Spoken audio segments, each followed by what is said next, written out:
Assalamualaikum warahmatullahi wabarakatuh. Apa kabar pemirsa Banten TV? Senang sekali saya Lili Kulwatunima kembali menjumpai Anda dalam program Dialog Eksklusif.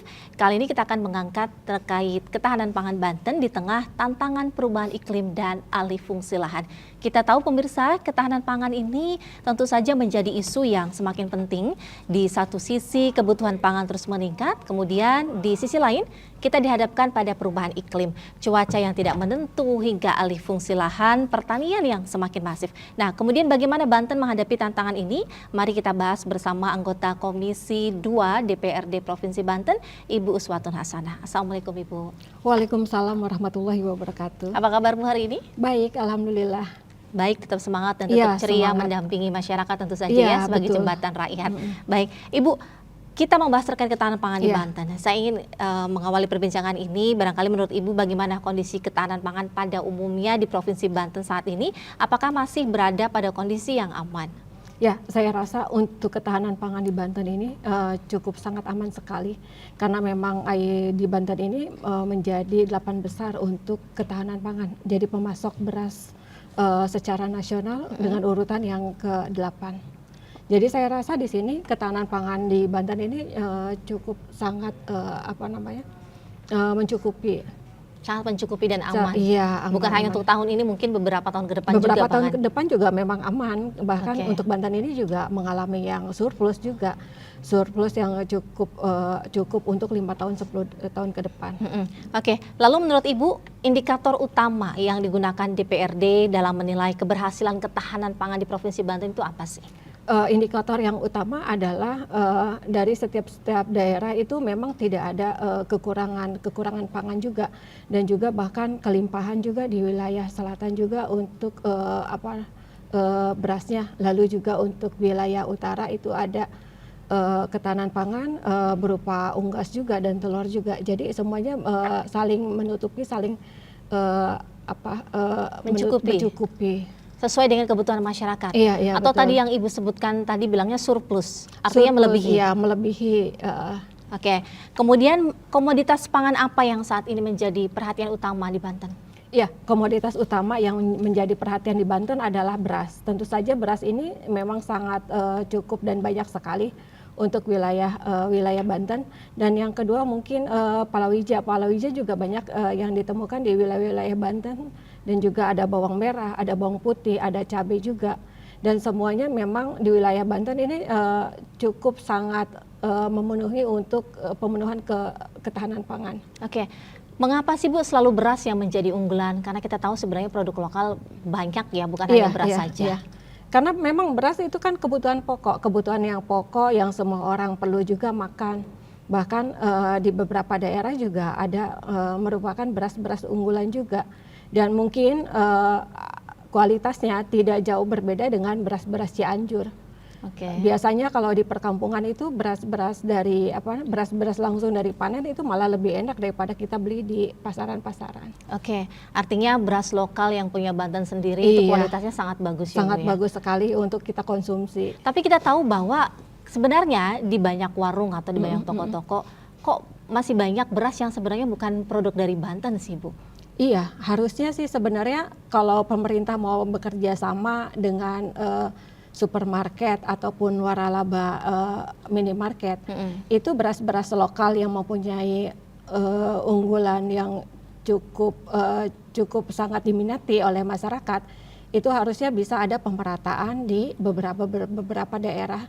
Misalkan kita unggulannya di wilayah selatan itu bisa kita tarik dari wilayah selatan dan kita bisa pasarkan juga di wilayah utara atau wilayah perkotaan. Karena mungkin juga masyarakat perkotaan tidak tahu bahwa ada beras yang lebih enak lagi. Mungkin karena memang keterjangkauan dan juga sumber informasinya tidak masuk di perkotaan, mungkin masyarakat perkotaan juga tidak tahu bahwa oh iya ada beras yang lebih enak di Banten, ternyata ada di Banten juga loh gitu loh. Dari 8 kabupaten kota di Banten, pemasok utama atau yang produksi utama padi atau beras itu di wilayah mana sih Bu? Wilayah selatan, terutama di wilayah Lebak dan wilayah Pandeglang memang itu padinya cukup sangat banyak sekali. Karena untuk di wilayah utara Kabupaten Tangerang sendiri untuk pesawahannya itu memang sudah sangat berkurang, dan memang ada beberapa wilayah yang di Tangerang hanya beberapa kecamatan aja yang ada beras. Misalkan Keronjo juga sekarang sudah mulai berkurang juga. Lalu di Mekar Baru mungkin masih ada pesawahan, lalu di wilayah Gunung Kaler juga masih ada pesawahan. Lalu untuk wilayah utaranya hanya mungkin wilayah Cisauk aja yang ada. Tapi kalau yang di Kota Tangerang itu hampir-hampir nggak ada untuk wilayah pesawahan. Oke, lalu bagaimana meyakinkan masyarakat pada umumnya bahwa beras produksi dari Banten itu memang berkualitas, Bu? Ya, kita harus bisa menyamakan dengan menyamakan dengan minat daripada pasar itu sendiri. Ketika minat pasar sendiri biasanya kan yang diinginkan masyarakat berasnya bersih, tidak ada gabah, lalu juga wangi gitu, yang biasanya masyarakat mau. Kita juga harus bisa memodifikasi pertanian sekarang. Jadi ketika beras itu setelah dipanen itu agar bisa bersih juga, lalu juga bersih dari gabah, lalu juga bisa wangi juga gitu. Oke, kalau Ibu melihat produksi pertanian di Banten selain beras yang jadi unggulan apa ya, Bu? Selain beras itu ada kelapa juga di wilayah Banten, lalu juga wilayah Serang itu juga coklat mungkin.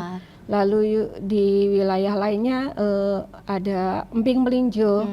Kebanyakan sih wilayah selatan ya, kalau untuk wilayah pertanian. Karena pertanian ini kan cukup sangat seksi ya. Karena mulai dari negara ini berdiri, ini kan memang kalau kita melihat dari Undang-Undang Pokok Agraria, memang basicnya adalah pertanian kan. Jadi ini basicnya pertanian, harusnya pertanian ini harus dipertahankan. Ketika pertanian ini bisa dipertahankan, maka ketahanan pangan itu terjaga sampai anak cucu-cucu kita gitu loh. Oke. Walaupun isu global saat ini boleh dibilang mendunia krisis ketahanan pangan, tapi kalau di Banten atau secara umum nasional itu tidak ya menurut Ibu?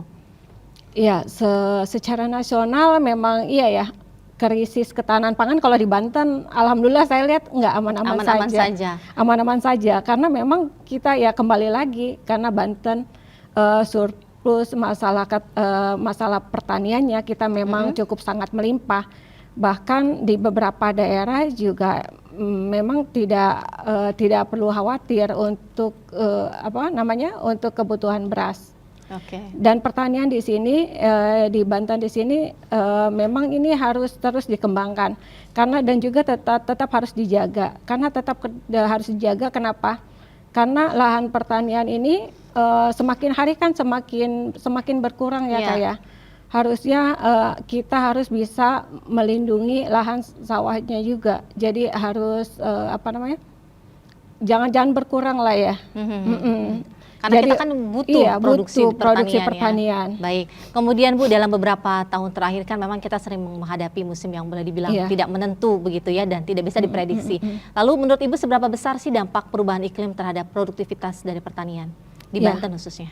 Di Banten itu dampak perubahannya dengan adanya perubahan iklim ini cukup sangat besar ya.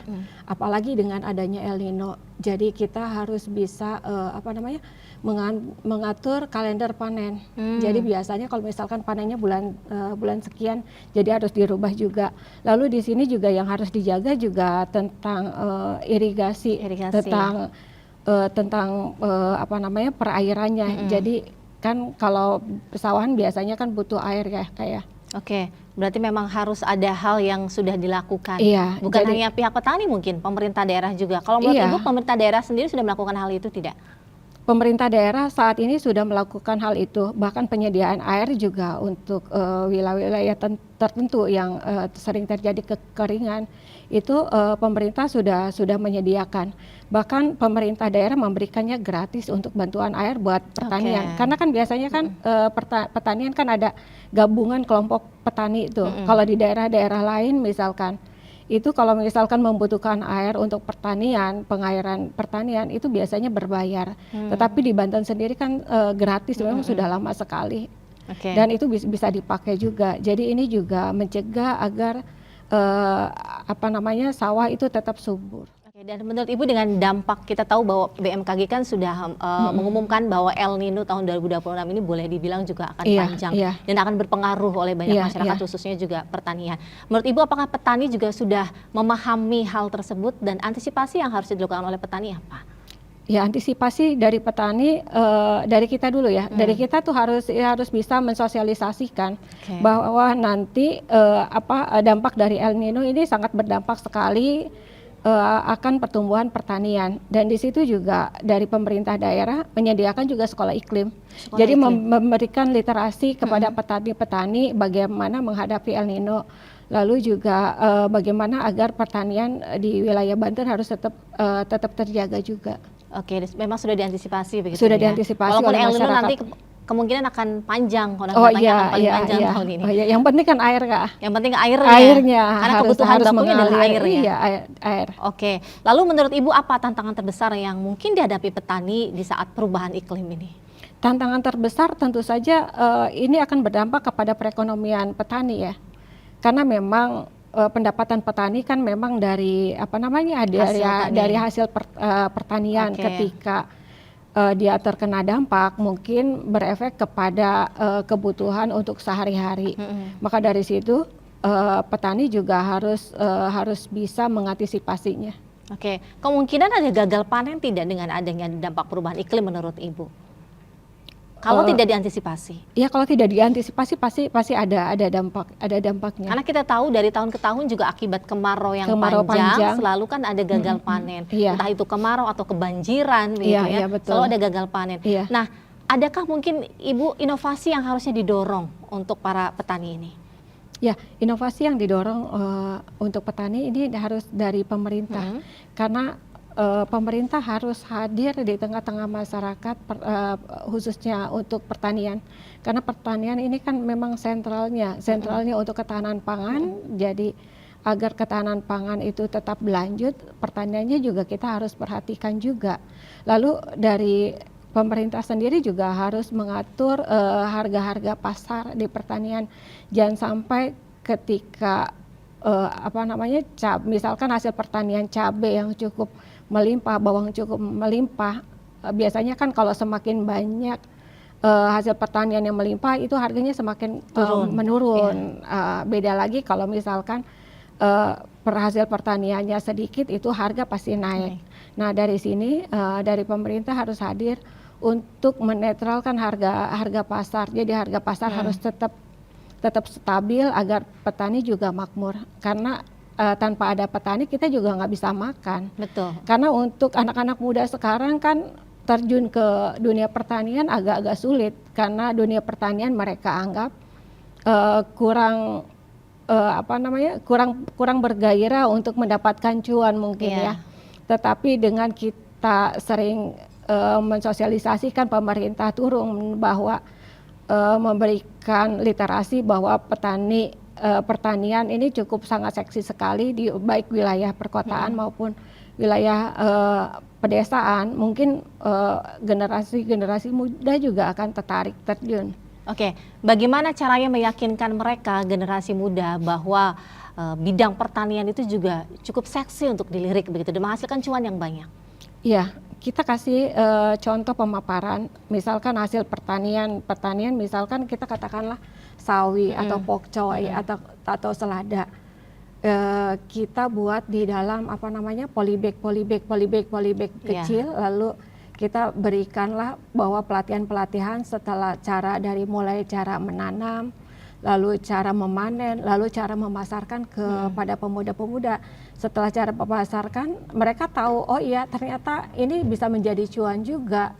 Bahkan ketika kita mempunyai garasi kecil yang cukup hanya untuk mobil saja, kita sulaplah membuat ayam satu pasang, lalu kita membikinlah peternakan ayam. Karena di sini kan peternakan khusus ayam ini kan cukup sangat menarik sekali, karena itu tiap tahun pasti permintaannya juga banyak, dan juga itu juga akan terus berkembang juga.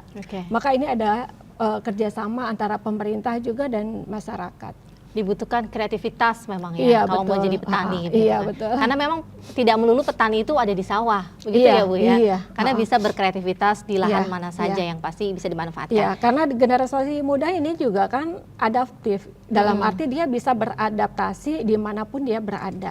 Lalu yang kedua, pemuda ini juga berinovasi. Jadi dia dengan dia berinovasi, dia lebih mudah juga untuk memasarkan, ditambah lagi dia mengerti tentang digitalisasi gitu. Oke, kemudian bagaimana DPRD mengawal anggaran agar petani ini punya akses terhadap teknologi pertanian yang lebih adaptif terhadap perubahan iklim? Karena kita tahu pasti pemerintah daerah kan juga menggulirkan banyak dana, Iya, terutama iya. untuk teknologi pertanian. Iya, kembali lagi untuk pendanaan di pertanian memang tidak terlepas daripada AKD kita, Badan Anggaran.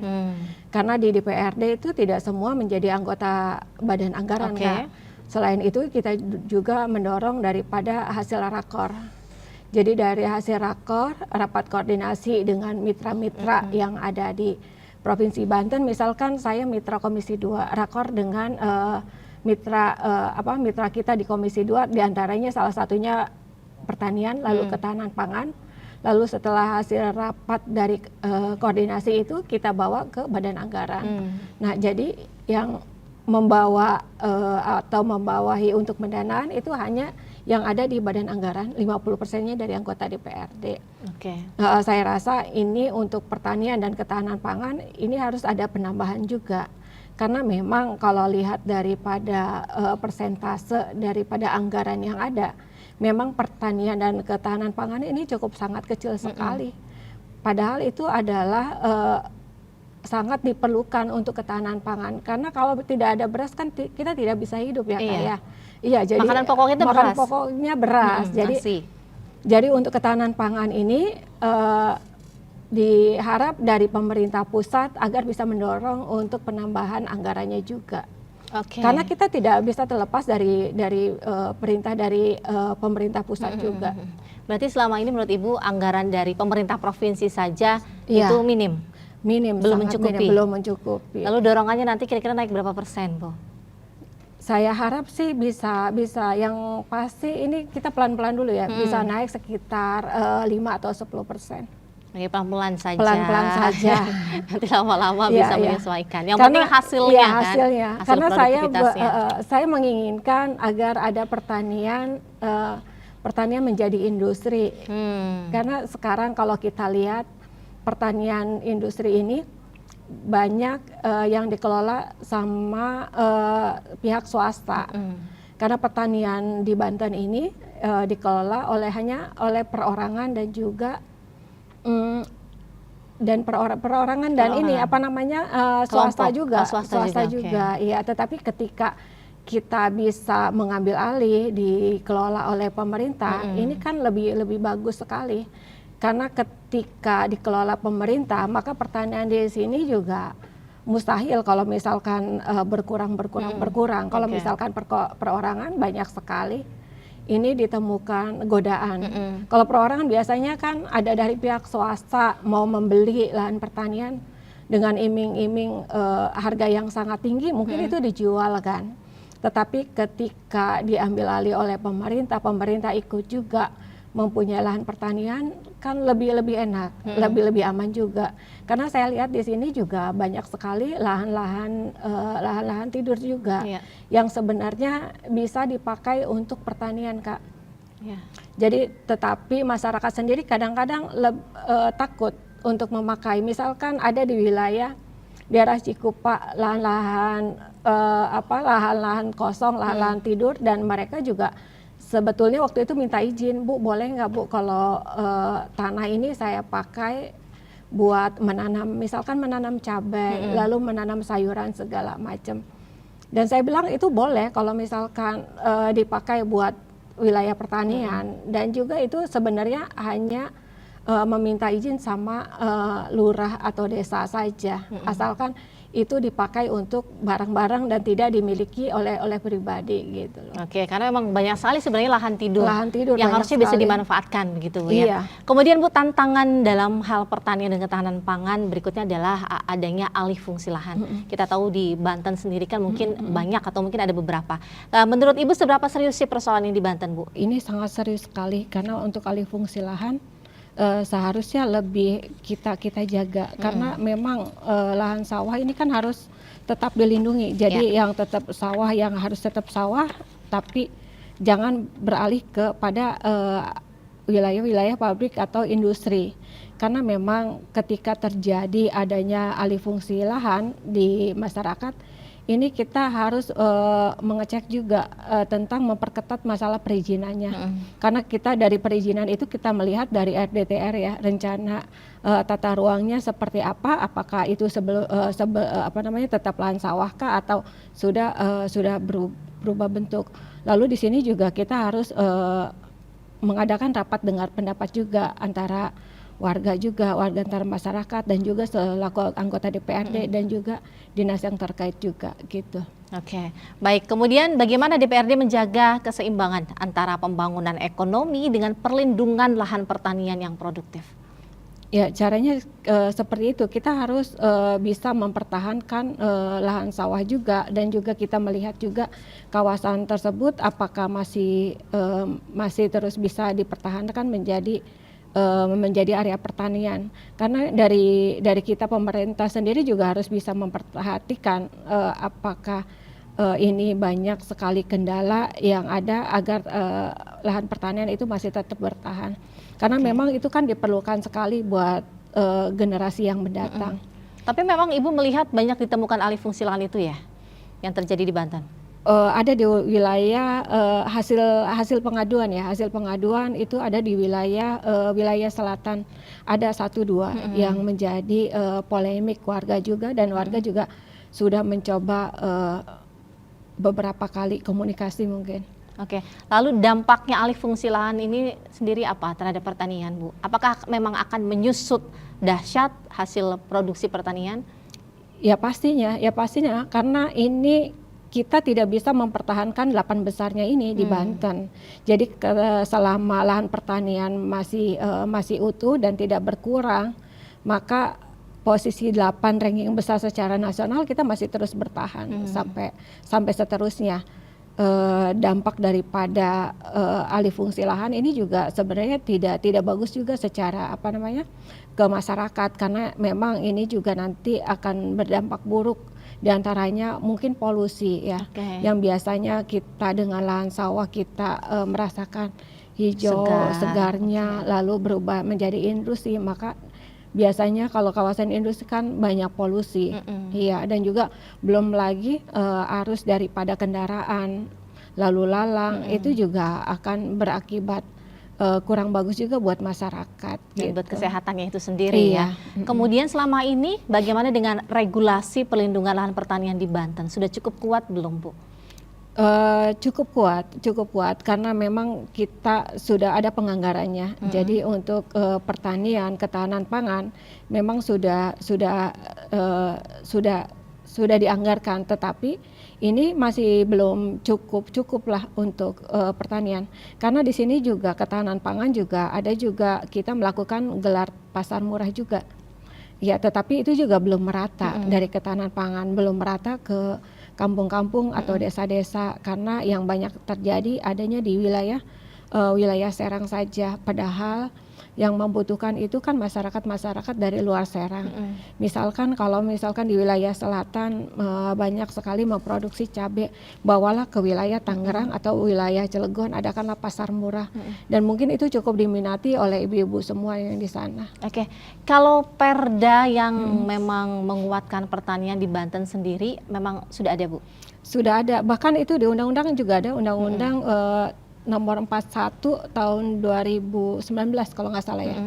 Itu tentang pengelolaan daripada pertanian dan pesawahan. Dan sudah diejawantahkan dengan baik di Banten perda tersebut, undang-undangnya juga? belum dikatakan baik, tetapi memang sudah dilaksanakan. Oke. Kemudian bagaimana pengawasan DPRD terhadap praktik alih fungsi lahan yang mungkin tidak sesuai peruntukan? Pengawasannya sejauh ini seperti apa? Kita biasanya kalau ada aduan dari masyarakat, kita sidak ke lapangan. Ketika kita sidak ke masyarakat, ke kawasan alih fungsi lahan itu, kita biasanya memanggil daripada masyarakat, dan kita juga harus mengecek perizinan daripada kawasan itu. Oke, kalau paling banyak sendiri Bu, masalah yang mungkin dihadapi di bidang pertanian itu selain tadi perubahan iklim, kemudian alih fungsi lahan, yang banyak juga dikeluhkan oleh petani, menurut Ibu apa sih? Hama mungkin ya. Hama, dan juga hama ini kan sebenarnya datangnya tiba-tiba, tiba-tiba datang gitu, tiba-tiba akhirnya itu merusak daripada tanaman. Maka dari situ antisipasi dari Dinas Pertanian dan Ketahanan Pangan juga harus bisa bekerja sama. Dan juga di sini juga pemerintah juga diharapkan juga harus memberikan pupuk-pupuk ya, pupuk-pupuk untuk pertanian, karena di sini juga diharapkan sekali oleh pertanian.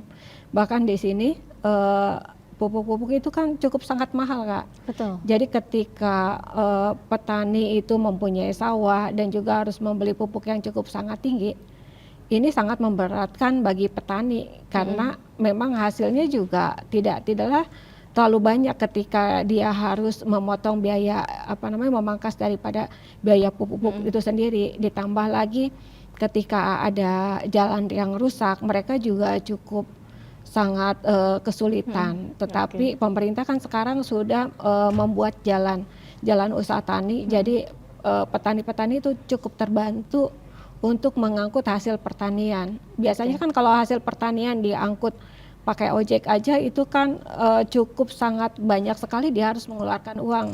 Misalkan satu jalan aja 50.000 kali sekian, kalau misalkan dia mempunyai tanahnya yang cukup sangat banyak sekali. Oke, lumayan juga ya. Iya. Baik, bagaimana dengan bantuan permodalan dari pemerintah menurut Ibu selama ini, apakah sudah menyentuh para petani? Untuk bantuan permodalan itu biasanya jatuhnya ke kelompok-kelompok tani ya. Ya, saya harapkan juga ke depan ini bisa perorangan. Kalau ketika kita memberikan bantuan modal kepada kelompok-kelompok tani, itu kan persyaratannya cukup sangat sulit sekali. Karena persyaratan di situ harus ada 5 sampai 20 orang anggota. Lalu juga ada lahan pertaniannya juga. Lalu di situ harus terdaftar di Simluhtan juga.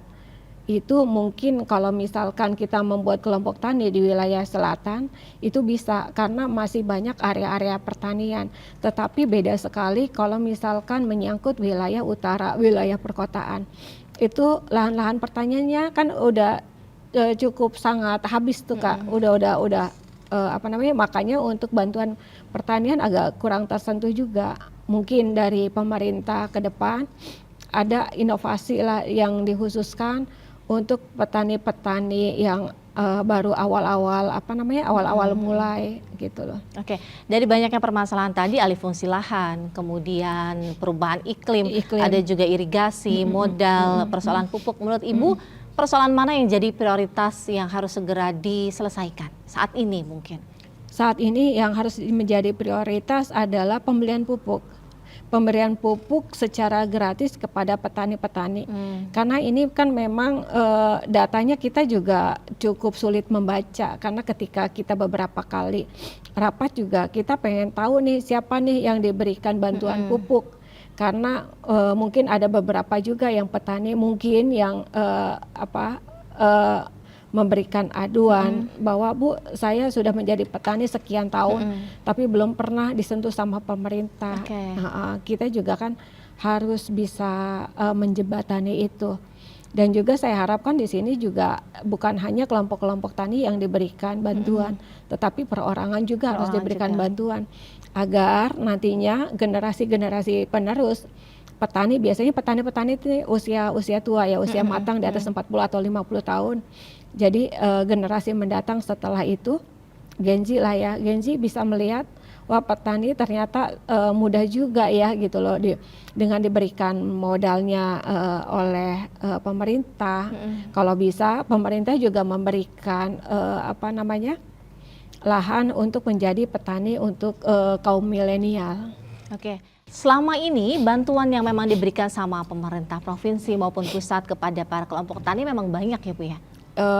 Sedikitnya kurang Sedikit. lebih banyak ya. Oke, sedikitnya kurang lebih Tapi banyak. kalau lihat di APBD, Oke. anggaran pertanian tuh paling kecil loh Kak. Oh, berarti memang bantuannya belum Belum seabrek-abrek menurun, ya? iya. Tapi apakah dengan bantuan yang mungkin cukup tadi, apakah sudah menyentuh ke petani langsung, artinya tepat sasaran begitu?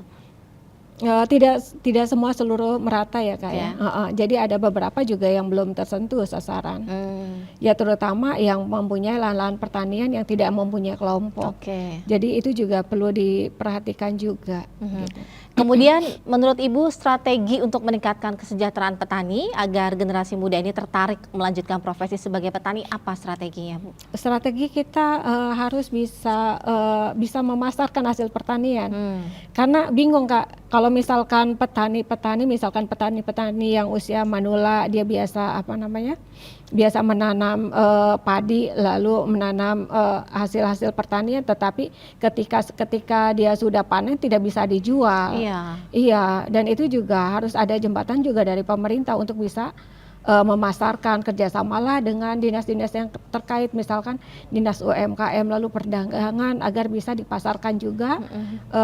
Jangan jauh-jauh deh wilayah Banten saja, karena wilayah Banten selamanya belum tahu, misalkan Tangerang belum tahu nih ada beras yang enak di wilayah Lebak, atau ada kopi yang enak di wilayah Lebak juga. Kebanyakan Lebak dan Pandeglang memang jadi primadona. Kalau pertanian memang banyaknya dari sana gitu ya. Kemudian Bu, saat ini kan teknologi pertanian boleh dibilang berkembang cukup pesat gitu ya. Seberapa siap sektor pertanian Banten menurut Ibu memanfaatkan teknologi digital dan pertanian modern ini? Cukup sangat tepat sekali, namun dalam hal ini juga perlunya pemahaman, karena untuk memanfaatkan pertanian digital ini, petani juga harus mempunyai pemahaman juga, karena banyak yang belum tahu juga pertanian digital seperti apa, lalu sekarang pertanian modern itu seperti apa, jadi harus sering diberikan pemahaman juga. Oke, kalau menurut Ibu sendiri, sudahkah petani di Banten sejahtera saat ini? Belum. Kenapa? Ya, karena memang dari harga pertanian juga yang terus merosot, harganya tidak tentu juga, lalu belum lagi terkena dampak iklim daripada El Nino juga, lalu juga mereka juga membutuhkan hasil yang memadai, karena ketika mereka sudah mengelola pertanian, mereka juga cukup banyak juga mengeluarkan untuk pupuk, dan di sini juga pemerintah juga harus memberikan bantuan juga pupuk bagi petani-petani. Oke, kalau indikator kesejahteraan petani menurut Ibu apa sih? Indikator untuk petani sejahtera adalah IKP, Indeks Ketahanan Pangan. Di antaranya itu ada 3, ketersediaan pangan, lalu keterjangkauan pangan, lalu juga pemanfaatan pangan. Dalam arti di sini ketersediaan pangan yang di Provinsi Banten ini kondisinya surplus, jadi cukup aman.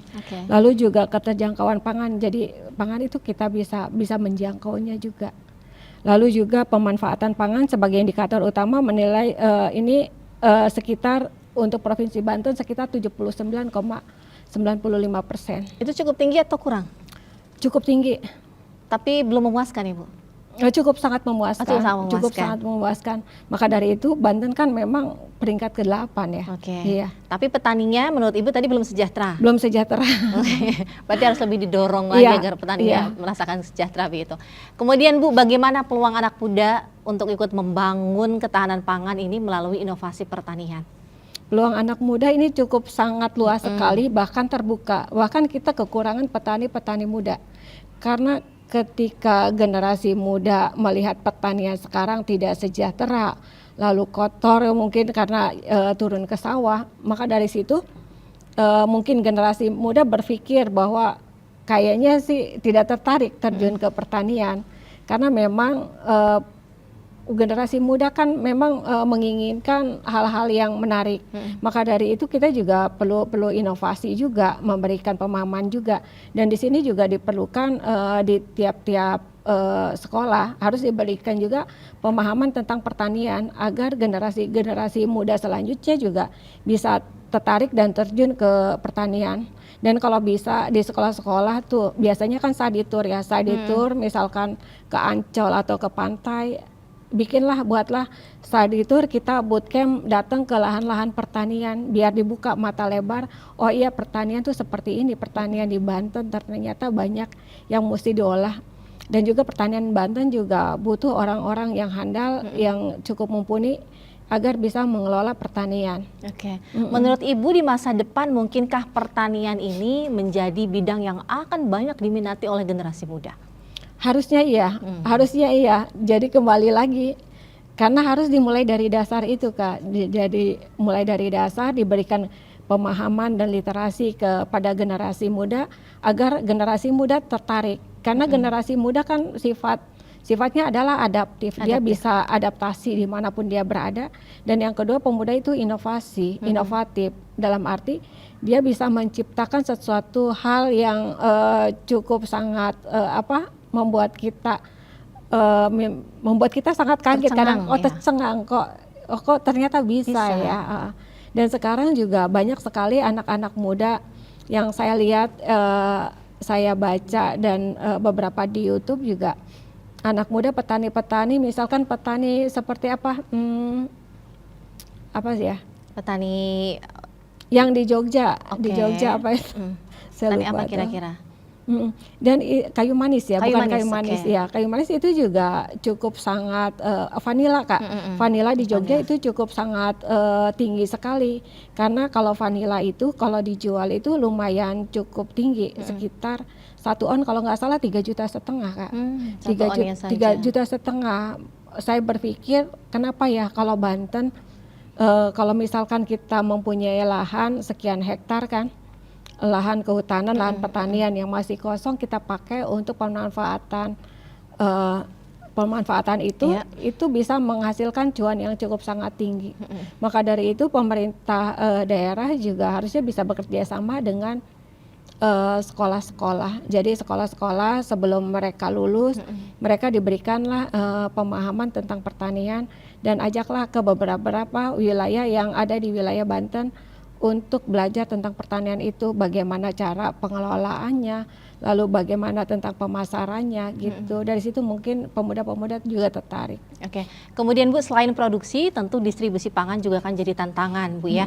Bagaimana strategi menjaga agar harga tetap stabil, tapi petani tetap memperoleh keuntungan yang layak?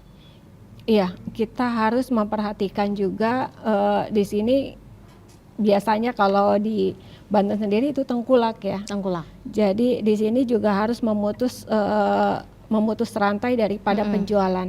Jadi ketika petani bisa menjual, sekarang kan ada KDMP, mungkin nanti bisa juga membantu hasil daripada pertanian. Jadi jangan sampai dari petani harganya sekian dijual lagi ke tengkulak harganya murah, tapi dari tengkulak dijual lagi dengan harga yang tinggi. Nah, dan di sini juga dibutuhkan keseriusan daripada pemerintah daerah dan pemerintah setempat. Oke, kemudian mungkin menurut Ibu apa seharusnya langkah pemerintah daerah ketika terjadi kenaikan harga bahan pokok akibat cuaca ekstrim? Iya, harus bisa mengantisipasi karena akibat cuaca ekstrim ini kan kita tidak bisa membaca ya. Dalam arti di sini juga kita harus mengantisipasinya, dan kita juga harus memberikan pemahaman. Dan di sini Provinsi Banten sudah membuat sekolah iklim Kak. Jadi sekolah buat membaca iklim. Jadi agar petani-petani itu tahu bagaimana nanti iklim yang kurang bagus, maka kalau iklimnya tidak bagus, maka dari itu jangan untuk mulai menanam gitu loh. Jadi ada kalender yang tertentu yang bisa dibaca agar untuk penanaman itu sesuai apa yang diharapkan. Karena sudah diprediksi tadi iklimnya Bu ya, jadi sudah tahu antisipasi apa yang harus sudah dilakukan. Kemudian Bu, bagaimana memastikan seluruh masyarakat Banten ini memperoleh akses pangan yang cukup dan terjangkau? Ya, untuk masyarakat sendiri akses pangan ini yang pertama masalah infrastruktur. Infrastruktur ini juga kita harus perhatikan agar akses pangan di Banten ini bisa menyeluruh tentunya. Lalu juga di sini juga harus diperhatikan daripada petani-petani itu sendiri. Kita perhatikan juga kesejahteraannya.